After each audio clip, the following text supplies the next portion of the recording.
Hello दोस्तों, study with अनु में मैं अनु आपका स्वागत करती हूँ। कैसे हैं आप सब? आई होप आप सब बहुत अच्छे होंगे, स्वस्थ होंगे और अपनी अपनी पढ़ाई में व्यस्त होंगे।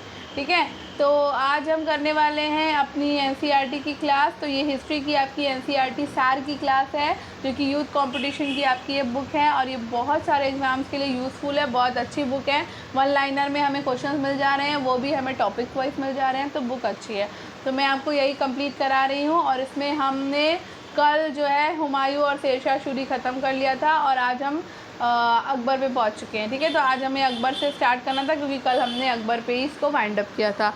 ठीक है, तो चलिए स्टार्ट करते हैं आज का अपना वीडियो, अपनी क्लास वीडियो कह रही हूँ, अपनी क्लास। तो अगर आप मेरे चैनल पर नए हैं स्टडी विद अनु में, तो स्टडी विद अनु को सब्सक्राइब कर लीजिए, बेल आइकन को प्रेस कर लीजिए, दूसरों के साथ शेयर कर दीजिए ताकि उन्हें भी कुछ हेल्प हो सके और साथ साथ मेरी भी हेल्प हो सके। और अगर आप किसी का भला करोगे तो आपका भी भला होगा। तो स्टडी विद अनु को सब्सक्राइब कर लीजिए, शेयर कर दीजिए, बेल आइकन को प्रेस कर लिए, कमेंट बॉक्स में कमेंट करके फीडबैक भी दिया करिए।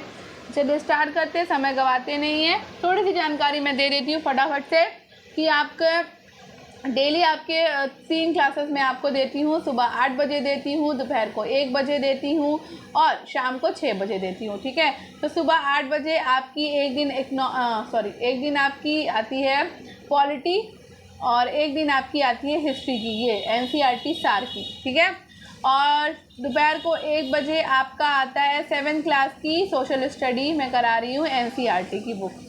ठीक है, 7th क्लास की वो आती है।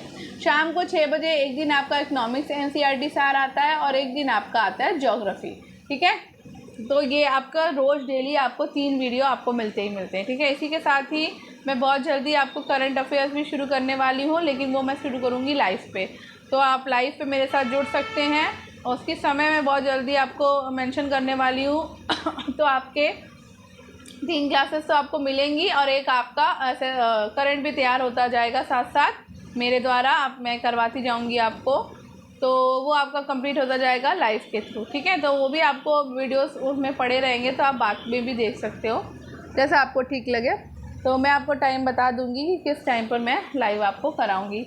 इसी कोशिश मेरी यही रहेगी कि मैं दोपहर के समय पर करवा पाऊँ, क्योंकि 1 बजे आपका आता ही है, तो मैं वही 2-3 से 5 बजे के बीच में, नहीं तो फिर शाम का कोई शेड्यूल एक रखते हैं, तो फिर वहाँ पे फिर आपका 8-9 बजे के आसपास, 9 बजे के आसपास ऐसे होगा। तो अभी टाइम फिक्स नहीं किया है मैंने, जैसे ही मुझे फिक्स कर पाऊँगी तो मैं आपके साथ में शेयर कर दूँगी। ठीक है, चलिए पढ़ना शुरू करते हैं, समय बहुत हो जाता है बात करते करते। ठीक है, तो अकबर से स्टार्ट करना है भाई। तो अकबर की सफल भू राजस्व प्रणाली, राजस्व मंत्री एवं वित्त मंत्री का श्रेय उनके श्रेष्ठ दरबारी किसको जाता है? राजा टोडरमल को जाता है। किसको जाता है? श्रेष्ठ दरबारी राजा टोडरमल को। हल्दी घाटी का युद्ध लड़ा गया था 1576 में। वो मुगल शासक जिसने धार्मिक आधार पर लगाए गए जजिया और तीर्थ यात्रा कर को समाप्त कर दिया, तो अकबर ने इसको समाप्त कर दिया था। शुरू किसने किया था? बलबन ने शुरू किया था। ठीक है, वो मुगल सम्राट जिसके द्वारा आगरा के किले का निर्माण किया गया था, तो अकबर के द्वारा आगरा के किले का निर्माण किया गया था। अकबर के दरबार में प्रसिद्ध कवि कौन थे? तो रहीम खाना, तानसेन, ये सब इनके प्रसिद्ध कवि थे। ठीक है, पानीपत का द्वितीय युद्ध कब लड़ा गया? तो भाई पानीपत का द्वितीय युद्ध अकबर और हेमू के बीच लड़ा गया था। कब लड़ा गया था? तो ये लड़ा गया है 1556 में। ठीक है, पहला युद्ध कब लड़ा गया था? 1526 में, बाबर और इब्राहिम लोदी के बीच में। ठीक है, दूसरा युद्ध आपका 1556 में लड़ा गया अकबर और हेमू के बीच में। ठीक है, चलो आगे बढ़ते हैं। प्रारंभ में अकबर का संरक्षक कौन था? तो प्रारंभ में अकबर का संरक्षक था बैरम खान। अकबर की धार्मिक नीति की आलोचना किसने करी है? तो ये बदायूं ने की है। वो मुगल सम्राट जो अनपढ़ था, तो अनपढ़ था भाई अकबर। जलालुद्दीन मोहम्मद अकबर के नाम से प्रसिद्ध है। पानीपत की दूसरी लड़ाई में बैरम खान ने किसको हराया था? हेमू को हराया था। स्वामी हरिदास से 11 वर्ष तक संगीत सीखा था कौन? तो स्वामी हरिदास से 11 वर्ष तक तानसेन ने संगीत सीखा था।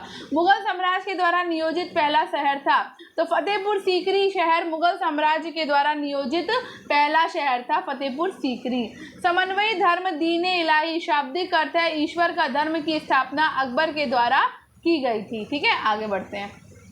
अहमदनगर की रानी कौन थी? चांद बीबी थी, ने बादशाह अकबर का क्या किया था? विरोध किया था। तख्त है अकबरी नामक मंच जहां पर अकबर का सम्राट के रूप में राज्याभिषेक किया गया था, पंजाब राज्य में स्थित है। बैरम खान का बेटा कौन था? तो अब्दुल रहीम खान खाना बैरम खान का बेटा था, जिसने अकबर के दरबार में महत्वपूर्ण भूमिका निभाई। अहमदनगर की रानी कौन थी? चांद बीबी थी, जिसने सम्राट अकबर के खिलाफ लड़ाई लड़ी थी। अकबर जो है 1556 में सम्राट बना था और 1556 में ही पानीपत का द्वितीय युद्ध लड़ा गया था। ठीक है, बैरम खान और हेमू के बीच में। अकबर के विचार सुलह कुल का आशय था सार्वभौमिक शांति। अकबर के द्वारा इबादत खाना यानी पूजा घर का निर्माण 1575 में कराया गया था। मुगल सम्राट अकबर ने फतेहपुर सीकरी को अपनी राजधानी बनाया था। बीरबल मुगल सम्राट अकबर के दरबार के सदस्य थे। सेना को मजबूत करने के लिए अकबर ने मनसबदारी प्रथा शुरू की थी। अकबर 13 वर्ष की आयु में पंजाब का शासक बना था। मुगल शासक अकबर का जन्म अमरकोट में हुआ था। 27 अक्टूबर 1605 को फतेहपुर सीकरी में अकबर की मृत्यु हुई थी, जिन्हें आगरा के सिकंदरा में दफनाया गया था। ठीक है, अवध बंगाल हैदराबाद को अधिकृत राज्य के रूप में जाना जाता है क्योंकि मुगल साम्राज्य ने इसमें विजय प्राप्त की थी। रानी हमीदा बानो बेगम मुगल सम्राट हुमायूं की पत्नी थी। हमीदा बानो बेगम अकबर की कौन थी? माँ थी। भारत के तीसरे मुगल सम्राट कौन थे? वो थे अकबर। ठीक है, तीसरा मुगल सम्राट था। अकबर की प्रशासनिक सीट थी दिल्ली। हल्दी घाटी के युद्ध में महाराणा प्रताप की राजपूत सेना का सेनापति था हकीम खान सूर। अकबर के शासनकाल में ध्रुपद गायकों में सम्मिलित थे तानसेन और हरिदास।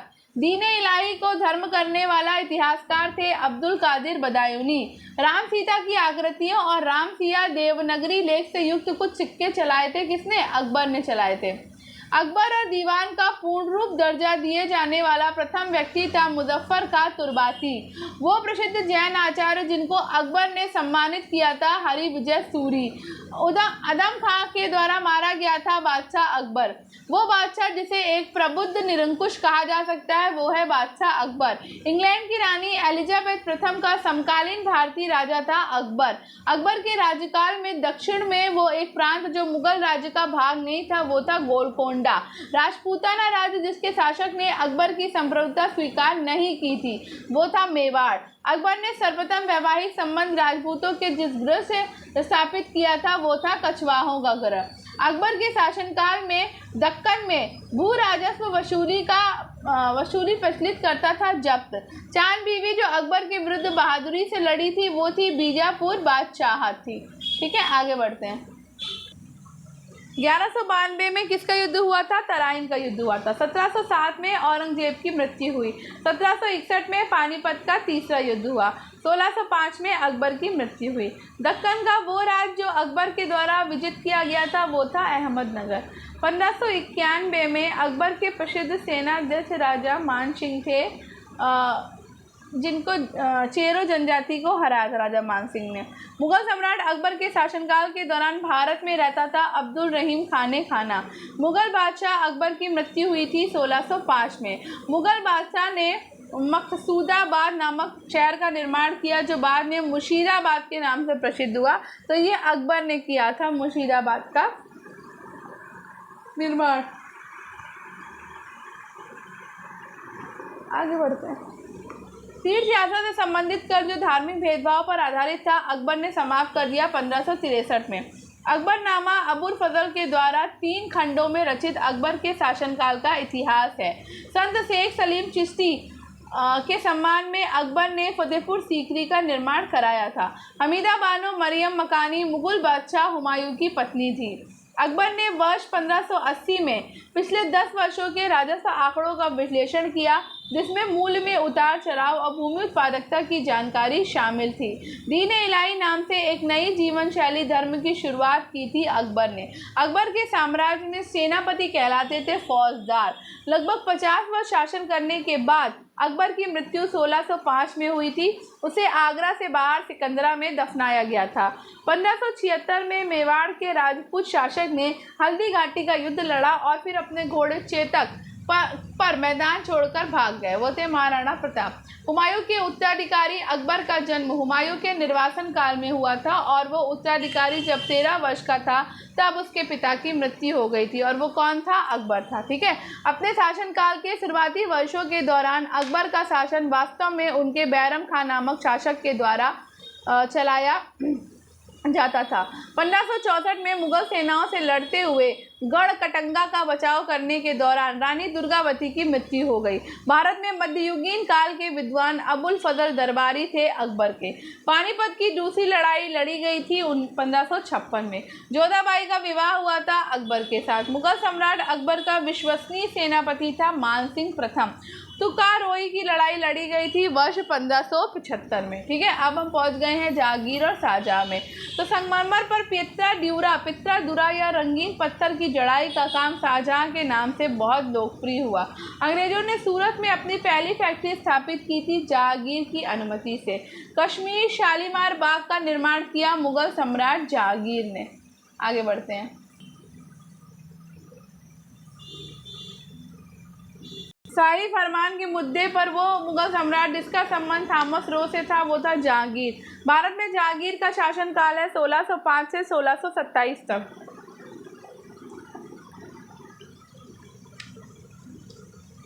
विश्व प्रसिद्ध मोर सिंहासन का निर्माण और उसकी लाल किले में स्थापना शाहजहां ने की थी। शाहजहां का पुत्र था औरंगजेब। थॉमस रो मुगल सम्राट जहांगीर से अजमेर के किले में मिला था। वो मुगल शासक जिसने अंतोगत्वा मेवाड़ के शासक महाराणा प्रताप सिंह के पुत्र राणा अमर सिंह से एक समझौता किया वो था जहांगीर। मुगल शासक जहांगीर ने अंग्रेजों को सूरत में अपना पहला कारखाना स्थापित करने की अनुमति दी थी। मुगल सम्राट जहांगीर अकबर का पुत्र था। जहांगीर भारत का चौथा मुगल बादशाह था। शाहजहां की बेटी जहांआरा ने शाहजहानाबाद दिल्ली में स्थापित नई राजधानी की कई वास्तुशिल्प परियोजनाओं में भाग लिया था।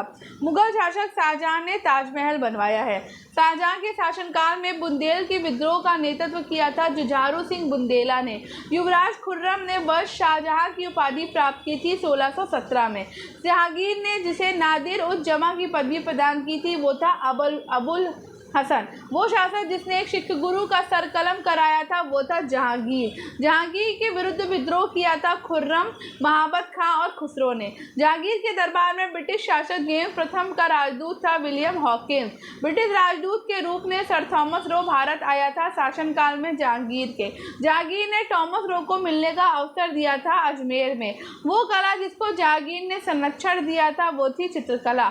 मुगल सम्राट जहांगीर ने इंग्लिश खान की उपाधि दी थी विलियम हॉकिंस को।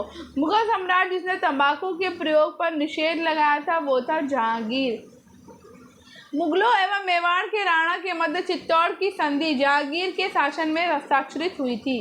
वह सिख गुरु जिसने विद्रोही राजकुमार खुसरो की सहायता धन और आशीर्वाद से की थी तो वो था गुरु अर्जुन देव। नूरजहां के गुट का सदस्य नहीं था जहांगीर। एक डच पर्यटक जिसने जहांगीर के शासन का मूल्यवान विवरण दिया वो था फ्रांसिस्को पेलशर्ट। वो विदेशी यात्री जिसने जहांगीर के शासनकाल में भारत की यात्रा की थी फ्रांसिस्को पेलशर्ट।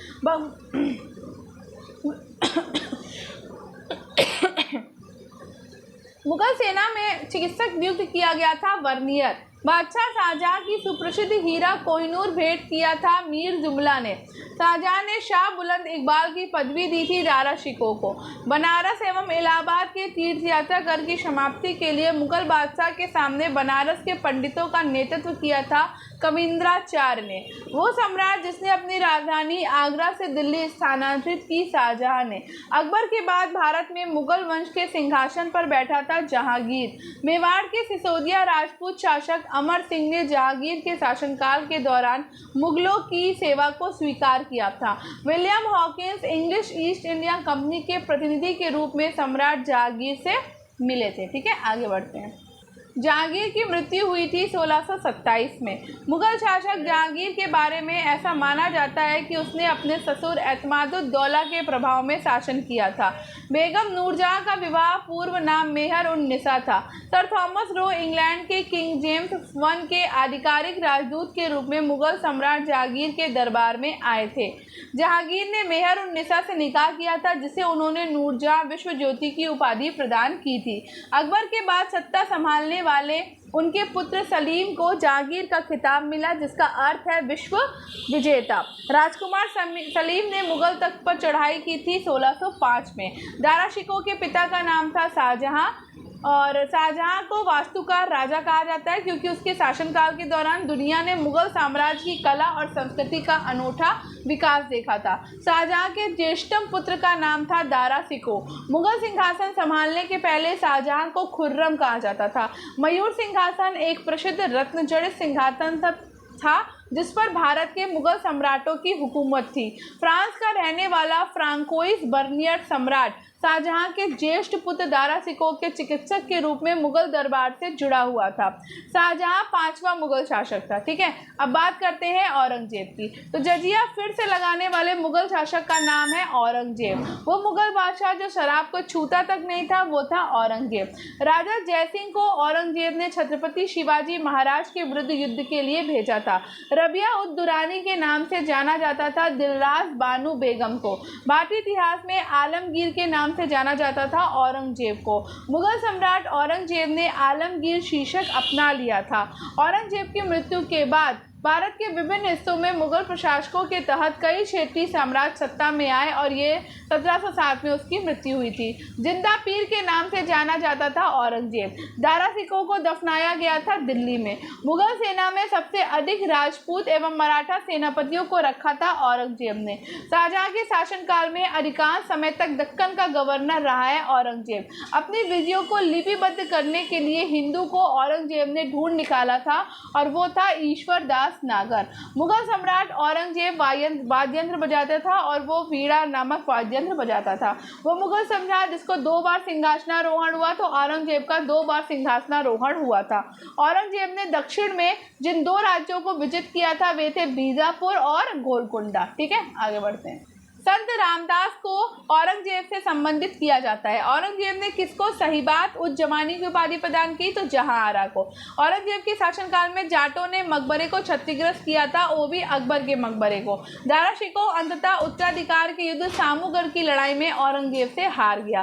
देवराई की लड़ाई में औरंगजेब ने पराजित किया था दारा शिकोह को। औरंगजेब के शासनकाल में मुगल साम्राज्य क्षेत्र के मामले में अपने चरम पर पहुंच गया था। औरंगजेब ने दक्कन में एक लंबी लड़ाई लड़ते हुए अपने साम्राज्य के सैन्य और वित्तीय संसाधनों को अधिकांशतः खर्च कर दिया था। पुरंदर की संधि मुगल और मराठाओं के बीच हुई थी। औरंगजेब जो एक मुगल सम्राट था, 1707 में उसका निधन हो गया था। औरंगजेब ने अपने पिता शाहजहां को आगरा के जिले में कैद करके रखा था।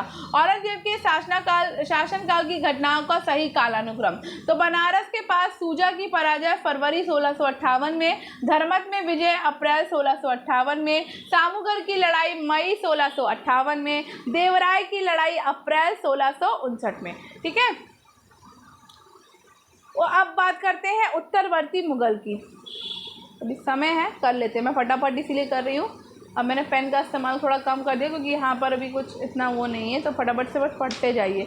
वो स्थान जहाँ अंतिम मुगल सम्राट बहादुर शाह जफर की मृत्यु हुई थी, तो रंगून में अंतिम मुगल सम्राट बहादुर शाह जफर की मृत्यु हुई थी। ठीक है, पानीपत की तृतीय युद्ध लड़ा गया था अहमद शाह अब्दाली और मराठों के मध्य। कब लड़ा गया था? 1700 आप बताएंगे। 1658 में बहादुरपुर के युद्ध में शाहजहां के दूसरे बेटे शाहशुजा को शाहजहां के पोते ने हराया था, सुलेमान शिकोह। ठीक है, पहला कठपुतली मुगल सम्राट था जहांदार शाह पहला कठपुतली मुगल सम्राट था।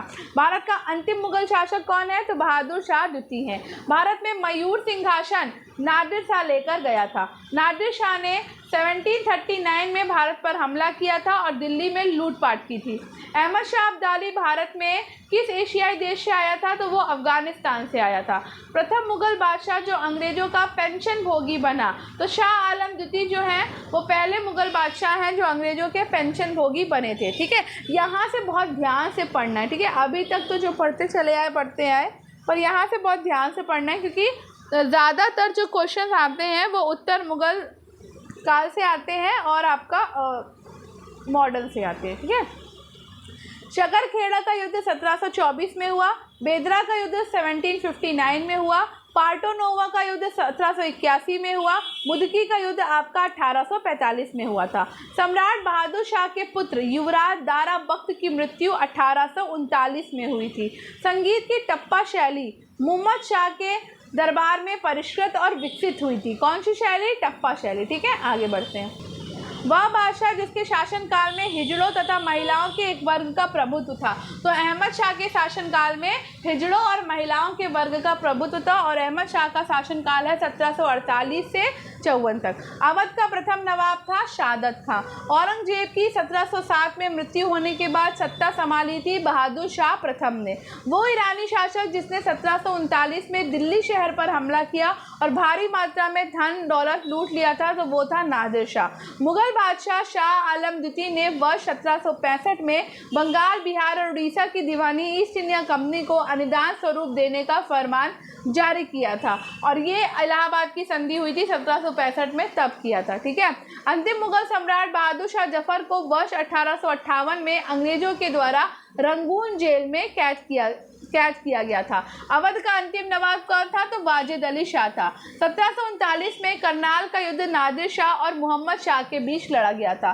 बहादुर शाह प्रथम 1707 से 1712 तक मुगल वंश के शासक थे। बहादुर शाह प्रथम का जन्म 1643 में हुआ था। अब बात करते हैं मुगल कालीन प्रशासन, स्थापत्य और कला की। दिल्ली का प्रसिद्ध जामा मस्जिद, तो जामा यहाँ से थोड़ा इंपॉर्टेंट है, मैं यहाँ पे मार्क करती चलूँगी।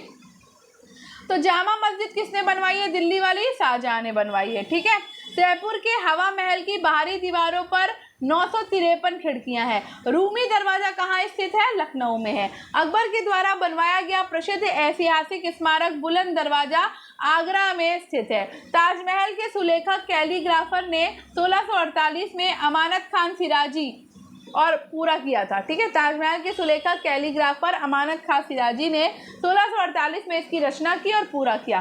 दिल्ली का प्रसिद्ध लौह स्तंभ कहाँ है? दिल्ली में है, जो सदियों से बिना जंग लगे खड़ा है और वो कुतुब मीनार परिसर में स्थित है। ठीक है, आगे बढ़ते हैं। अलाउद्दीन खिलजी द्वारा बनाया गया प्रसिद्ध अलाई दरवाजा, तो अलाई दरवाजा किसने बनवाया है भाई? तो अलाई दरवाजा बनवाया है अलाउद्दीन खिलजी ने। ठीक है, कहाँ पर है? नई दिल्ली में है। प्रसिद्ध चित्रकार मीर सैयद अली चित्रकारी हेतु मुगल शासक हुमायूं के सहयोगी थे। बुलंद दरवाजा बनवाया गया था अकबर के द्वारा। पंचमहल कहाँ स्थित है? तो फतेहपुर सीकरी में स्थित है। अब बात करते हैं कि बड़ा इमामबाड़ा कहाँ है? तो बड़ा इमामबाड़ा आपका लखनऊ में है। निशात बाग जम्मू कश्मीर में है। फिरोज शाह कोटला दिल्ली में है। हुमायूं का मकबरा दिल्ली में है। ठीक है, गोल गुम्बद राजा मोहम्मद आदिल शाह का मकबरा कहाँ पर है? बीजापुर का हिस्सा है। जल की मांग पूरी करने के लिए निर्मित 50 बावड़ियों में से सबसे बड़ी रानी जी की बावड़ी या क्वीन स्टेप वेल स्थित है राजस्थान के बूंदी में। अहिल्या किले की 18वीं शताब्दी में नर्मदा नदी के तट पर निर्मित किया गया था। सम्राट अकबर का मकबरा कहाँ पर स्थित है? तो आगरा में। आगरा में कहाँ? सिकंदरा में। चार मीनार का निर्माण व्यापक रूप से फैली बीमारी प्लेग के उन्मूलन के लिए किया गया था। ठीक है, आगे बढ़ते हैं। हैदराबाद के चार मीनार का निर्माण मोहम्मद कुली कुतुब शाह के द्वारा करवाया गया था। हवा महल कहाँ पर है? तो हवा महल जयपुर में है। किला मुबारक स्मारक स्थित है कहाँ? पंजाब में। शेख सलीम चिश्ती का मकबरा फतेहपुर सीकरी में है। अकबर के दरबार के सर्वोत्तम हस्तशिल्पकारों में से एक था जिसे जरी कलम यानी कि गोल्डन पेन मोहम्मद हुसैन की उपाधि से सम्मानित किया गया था। प्रसिद्ध गोल गुम्बद स्थित है कहाँ? कर्नाटक में स्थित है। ताजमहल की सजावट के लिए मुख्यतः पिट्टिया ड्यूरा वास्तु तकनीक का इस्तेमाल किया गया है। मुसम्मन बुर्ज आगरा के लाल किले में स्थित है। बुलंद दरवाजा फतेहपुर सीकरी में स्थित है। गुजरात पर अपनी जीत का जश्न मनाने के लिए अकबर ने फतेहपुर सीकरी में भारत के सबसे ऊंचे प्रवेश द्वार गेट ऑफ मैग्निफिसेंस का निर्माण कराया और इस गेटवे का दूसरा नाम है बुलंद दरवाजा। मुगल स्मारक ताजमहल उस्ताद अहमद लाहौरी के द्वारा डिजाइन किया गया था, जिसे यूनेस्को ने 1983 में विश्व धरोहर घोषित किया है। लाहौर एवं कश्मीर में स्थित शालीमार गार्डन मुगल कालीन वास्तु कलाकृतियां हैं। 1632 में शुरू किया गया, 1648 के अंत में पूरा हुआ ताजमहल का निर्माण था। जयपुर में हवा महल का निर्माण झुंझुनू के खेतड़ी महल से प्रेरित था। कर्नाटक का मैसूर पैलेस वाडिया राजवंश का आधिकारिक निवास था। दिल्ली की जामा मस्जिद का निर्माण 1656 में पूरा हुआ था। आगरा का लाल किला अकबर के द्वारा बनवाया गया था। जयपुर में हवा महल का निर्माण लाल और गुलाबी बलुआ पत्थर से हुआ है। फतेहपुर सीकरी या विजय शहर 12 साल तक अकबर की राजधानी थी। मोती मस्जिद या पर्ल मस्जिद लाल किले की सबसे सुंदर संरचना है। लाल बलुआ पत्थर का आगरा फोर्ट मुगल शासकों के शाही शहर को घेरना, जिसमें जहांगीर महल, खास महल, दीवाने खास और 2 खूबसूरत मस्जिदें शामिल है। महाराष्ट्र में अवस्थित मुरूद जंजीरा किला चारों ओर जल से घिरा है। मुगल सम्राट हुमायूं का मकबरा स्थित है दिल्ली में। जामा मस्जिद दिल्ली का निर्माण मुगल सम्राट शाहजहां के द्वारा किया गया था। दिल्ली में जामा मस्जिद का निर्माण शाहजहां ने किया है। मक्का मस्जिद हैदराबाद औरंगजेब के द्वारा पूर्ण किया गया। दिल्ली में जामा मस्जिद भारतीय बादशाह शाहजहां के शासनकाल में बनवाई गई थी। गोलकुंडा किला भारतीय राज्य में स्थित है, तेलंगाना में। मुगल साम्राज्य के शासनकाल के दौरान गैर मुस्लिम व्यक्तियों पर लगाए गए व्यक्ति कर को निर्दिष्ट करने के लिए जजिया शब्द का इस्तेमाल किया जाता था। आगे बढ़ते हैं। सुल्तानगढ़ी का निर्माण कराया था किसने? सुल्तान इल्तुतमिश ने। ठीक है, सुल्तानगढ़ी का। साहित्य के संरचक जहांगीर ने पंडित राज की उपाधि से सम्मानित किया था जगन्नाथ को। हैदराबाद की 4 मीना का निर्माण कराया था मोहम्मद कुली कुतुब शाह के द्वारा। बुलंद दरवाजा बनवाया गया था अकबर के द्वारा। जहांगीरी चित्रकार था अबुल हसन और आका रिजा। जहांगीर के दरबार में पक्षियों का सबसे बड़ा चित्रकार था मंसूर। चित्रकला की मुगल शैली को आरंभ किया था हुमायूं ने। वो मुगल शासक जिसने काला कलावंत से हिंदू संगीत की शिक्षा ली वो था अकबर। पहाड़ी school, Rajput school, Mughal school और कांगड़ा स्कूल चित्रकला की विभिन्न शैलियों को प्रदर्शित करते हैं। प्रसिद्ध तानसेन का मकबरा कहाँ स्थित है? तो ये है आपका ग्वालियर में। अपने बादशाह पति के लिए मकबरे का निर्माण कराया था हाजी बेगम ने। दिल्ली का वो शिक्षा केंद्र जो मदरसे बेगम कहलाता था महाम अंगा के द्वारा स्थापित किया गया। वो मकबरा जो द्वितीय राजमहल कहलाता है वो है रबिया उद दौरानी का मकबरा। अयोध्या स्थित बाबरी मस्जिद का निर्माण किया था मीर बाकी ने। वो मुगल शासक जिसका मकबरा भारत में नहीं है, तो बाबर का मकबरा भारत में नहीं है। सवाई राजा जयसिंह द्वारा प्रथम वेधशाला जंतर मंतर स्थापित की गई जयपुर में। दिल्ली के पुराना किला के वर्तमान स्वरूप का निर्माण कराया था शेरशाह सूरी ने। मध्यकाल में भोग शब्द का अर्थ था राजस्व कार्य। मुगल शासन के दौरान शाही घराने की देखभाल का प्रभार किया गया था मीर बख्शी के द्वारा। मुगल प्रशासनिक व्यवस्था में मनसबदारी व्यवस्था की शुरुआत की थी अकबर ने। मुगल प्रशासन के संदर्भ में अबवाब की सबसे उपयुक्त परिभाषा है जमीन पर मूल लगान से अधिक और अतिरिक्त लगाया जाने वाला कर। मुगल प्रांतीय प्रशासन में आमतौर पर दीवानी का अर्थ है राजस्व प्रशासन था। मुगल प्रशासन के शब्द में जब्त शब्द का संदर्भित अर्थ करता है राजस्व प्रणाली। जात और सवार प्रशासनिक प्रणाली से संबंधित है मनसबदारी। अकबर के शासनकाल में सेनापति थे मीर बख्शी। मुगल प्रशासन में सरकार शब्द का अर्थ होता है जिला। फतेहपुर सीकरी में स्थित बुलंद दरवाजा जामा मस्जिद का प्रवेश द्वार है। दिल्ली में पुराना किला के निर्माण का श्रेय दिया जाता है हुमायूं और शेरशाह को। अलंकरण की कला जिसे पिट्टाडूरा कहा जाता है शाहजहां के शासनकाल में लोकप्रिय हुई। मुगलों का पहला नियोजित शहर था फतेहपुर सीकरी। जयपुर में हवा महल का निर्माण कराया था सवाई प्रताप सिंह ने। 1677 में बनी प्रसिद्ध ताजमहल की प्रतिकृति है बीबी का मकबरा। सिकंदरा में सम्राट अकबर का मकबरा है। दक्कन का ताज के नाम से जाना जाता है बीबी का मकबरा। ताजमहल और आगरा शहर में यमुना नदी के तट पर स्थित है। एतमादुद्दौला या इतिमाद-उद-दौला का मकबरा है आगरा में। दिल्ली का लाल किला और जामा मस्जिद शाहजहां के शासन की वास्तुकला की विशाल उपलब्धियां हैं। भारत में वास्तुकला की चारबाग शैली प्रारंभ की है मुगलों ने। गोल्डन फोर्ट के नाम से भी जाना जाता है जैसलमेर के किले को।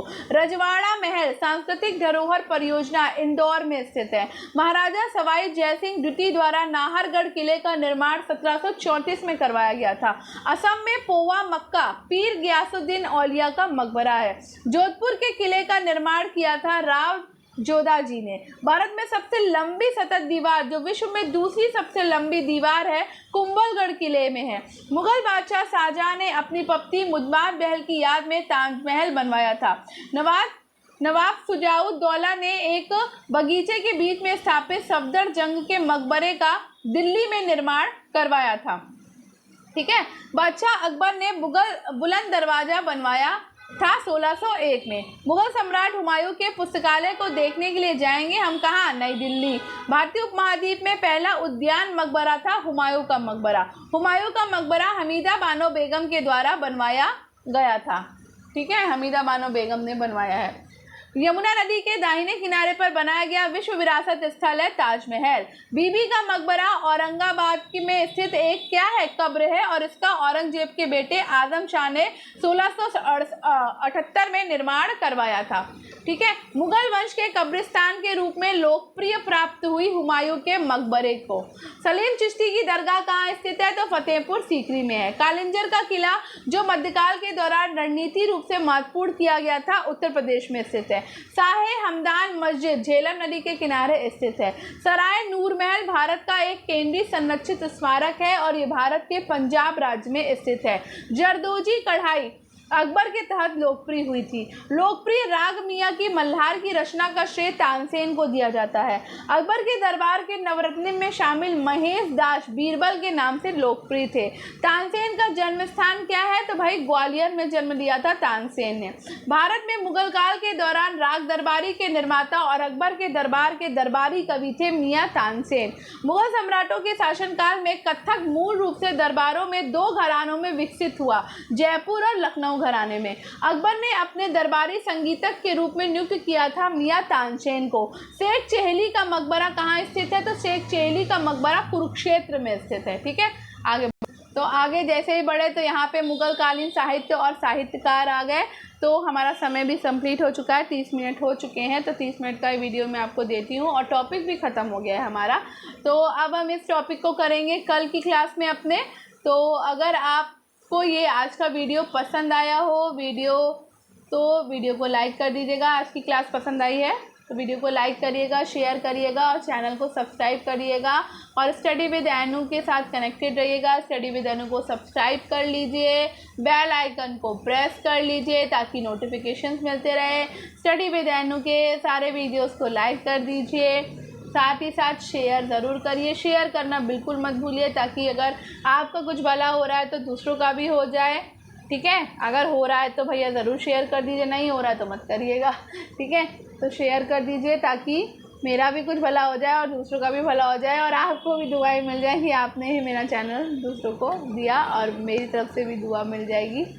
तो आप अच्छे से पढ़ते रहिए।